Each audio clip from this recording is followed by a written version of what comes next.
We were all having a great time sitting around the table and eating dinner at my Aunt Seema's and Uncle Sam's house. It was my mom, myself and my sister, Seema, and Sam. This has been the first time home since my big promotion at work to Director of Marketing for the company. My family was always very blue-collar. I was the first to make it big and make huge amounts of money. I spent a lot of money on myself, my clothes were top shelf, and my appearance was important to me and my company. My sister was very jealous of the things I accomplished. She got married very young and felt she had been stuck in a lifestyle she did not always like. My sister always had to make comments. As we were sitting there, she asked me how much I had spent on my latest hairdo, which was a layered hairstyle that was tucked behind the ear. Look, the back was way over the collar length. I had a body wave put in, it looked full, bouncy, and good.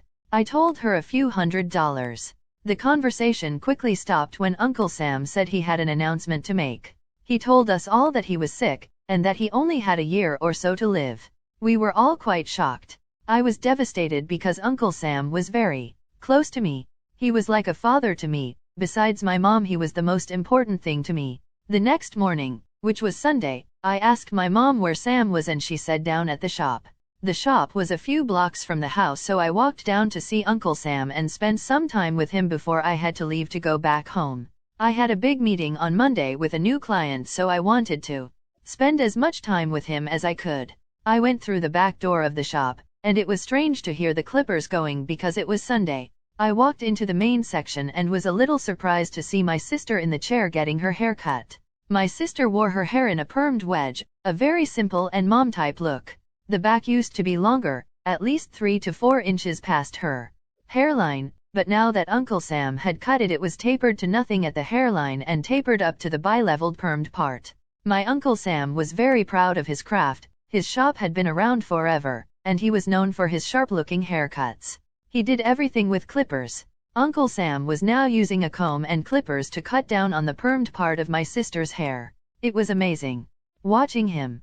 When he was done, her hair was a very short wedge cut. The perm looked so uninformed, and the back was a little too short, but that is Uncle Sam. A haircut means a haircut.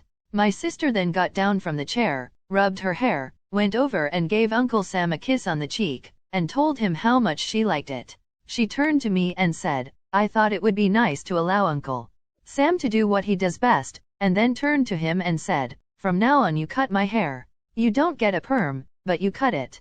Uncle Sam just smiled. He loved being loved. I told Uncle Sam that I had to go back home in a few hours. We talked some, and my sister went to pick up some things at the store. About an hour later she came back. She walked into the shop, and said, "You're not going to get a haircut from Uncle Sam? You know he is not going to be with us much longer." Uncle Sam, I could tell, was a little embarrassed, but at the same time I knew he enjoyed cutting hair, and that over the years he had done fewer and fewer cuts because of his age. Even though he owned the shop, his health would not allow him to work more than a few hours per week. If I said no, I would disappoint him. If I said yes, he would be happy, but I also knew that if I said yes, I would get a haircut. Not just a trim, but a cut. I paused for a second and said okay, so I got up into the chair. Uncle Sam put the tissue around my neck, and then the cape around me. He then started to do what he always does before a haircut. He would walk around the chair and breathe heavily through his nose and run his hands through his hair. He did this to me and then said, "A nice haircut." I said okay. At this point I was not in control anymore. I did not know what type of haircut was coming, and at this point, Uncle Sam tuned everything out. He never talked during haircuts until he was done. I heard him grab for his comb, and then I heard the clippers go on. I thought at this point maybe a bowl cut, or something like my sister's was the haircut I was getting. My uncle used to do bowl cuts all the time. He came to my left side. He always started on the sides when he was cutting over the ears, so I knew I was getting a boyish cut now. All I could think about was how would I explain to the folks at work my new haircut, mainly because just a week ago I got the body wave and new style from my old shoulder length bob. They would have to think I was a freak. Hair was falling in clumps. Uncle Sam was just putting the comb under sections and clipping them off. I saw myself in the side mirror. My hair was about an inch long on the sides, the back was next, then the other side. Finally, he was done. He turned the chair to face the mirror. I looked up and saw all this hair on my lap, and this short haircut. I could live with it. The story would be tough, but it was a boyish girl look. I was thinking, the top still had the length to it, comb it back or on the sides, it would look okay. I saw Uncle Sam pick up a smaller comb and the clippers again, so all my thoughts just went out the window. He turned the chair around again and started with the clippers over comb cutting again.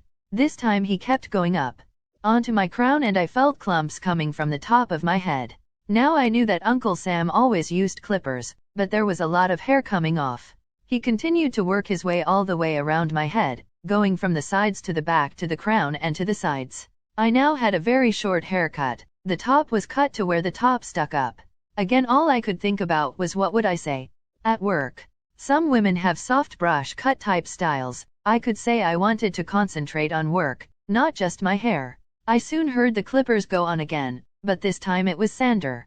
I peeked out of the corners of my eyes and saw this big black clipper going right to the sides of my left ear. I remembered once when I asked Uncle Sam about haircuts, he would always say, haircut is not a haircut without white walls. I was about to get white walls, which meant the hair was going to be high off the ears and the back was going to be peeled short off the hairline. It now dawned on me I was getting what my uncle felt was his best work, a tight brush cut, with what he called an airstrip landing on top. It was very weird when the clippers just clipped my hair off the hairline. It felt itchy and like a burn happened there. Uncle Sam flattened the top so it looked uniform and tight. He then did the shaving cream thing in the back and around the ears and he was done. I was tired. I looked at my hair. It was at least an inch over my ears, sharply mirroring the shape of the ear. The back felt like a bad rash. I knew it was short. I could not grab any hair with my fingers in the back. It was tapered short, and at the hairline, forget it. I got up and looked at my sister who just smiled. She had got what she wanted, me to be in a secondary position to her. 9 months had passed, and my hair now grew into an ear-length bob all one length. I was told if I ever did what I did to myself again, brush cut, I would have to look for another job. I could not wait until it got some length. Again, I got a message to call home on a Tuesday. I was told Uncle Sam had 1 week left to live. I flew home immediately. Uncle Sam was at the shop. As I walked in, my sister and Sam were talking. I could tell she just got her hair cut. I went up to Sam and hugged him, and as I was doing this my sister said, "That is great. You came back to let Uncle Sam give you another brush cut." I went limp. And then I looked at Uncle Sam, got up into the chair, and started thinking about my resignation letter. The clippers went on, and the brush cut was going to be part of me.